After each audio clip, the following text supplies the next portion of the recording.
6 hostages were found murdered in Gaza as negotiations have stalled, leaving Israel in shock. Demonstrations are occurring across the country, demanding that Prime Minister Netanyahu and his cabinet agree to the current terms of a ceasefire, which could potentially leave the Philadelphia line in the hands of Hamas. We decided, all my family decided that till Eli and all the hostages will not come back, we are fighting from the 7th of October till today. The most of the time that we are doing is fighting and fighting to bring them home as soon as possible. We know one very important thing, that the most of the world forget the 7th of October, that 1,300 Israelis were killed in one day in their bed. They are starting to count the time from the 8th of October when we come in to do something and to bring the hostages back. The Red Cross do nothing. And I'm here because I want the hostages out in a deal, not in a coffin. Today we had the worst news that we could ever imagine to receive, and we are here to make sure we will not hear more news like this ever again.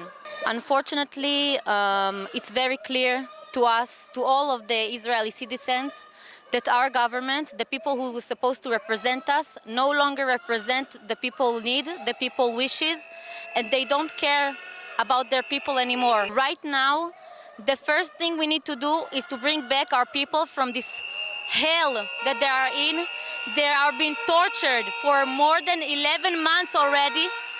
They are suffering, and not in their fault.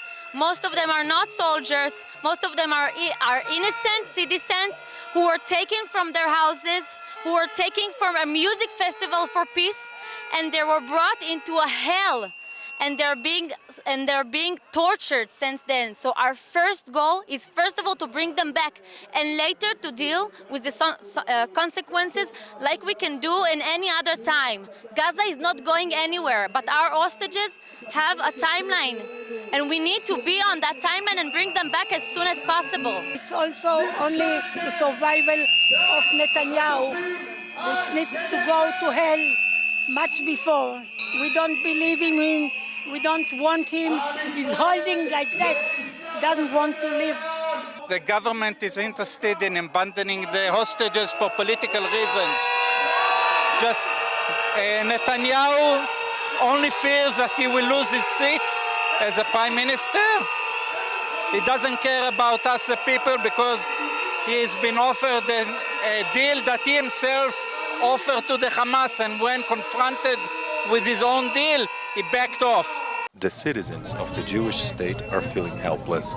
This demonstration in Jerusalem turned violent. It's disgusting how we've gotten this far with no deal with Americans, Israelis. Like as Rachel Goldberg-Poland has said, there are people from, at this point, I think over 20 countries still being held hostage, and the fact that there's not more international pressure, the fact that the government hasn't come to a deal is disgraceful and disgusting. At this point, we need to do what we have to bring the hostages home. I think there are 101 lives that need to be saved at any cost. From the first week, we said, give them all the prisoners. Give them, bring back 240 from the first week for the hostages. But Hamas, the other side, Bibi, didn't want, till today. They didn't want. No Bibi, no Hamas wanted to finish this situation. From Jerusalem, Natan Klabin reporting for the Media Line.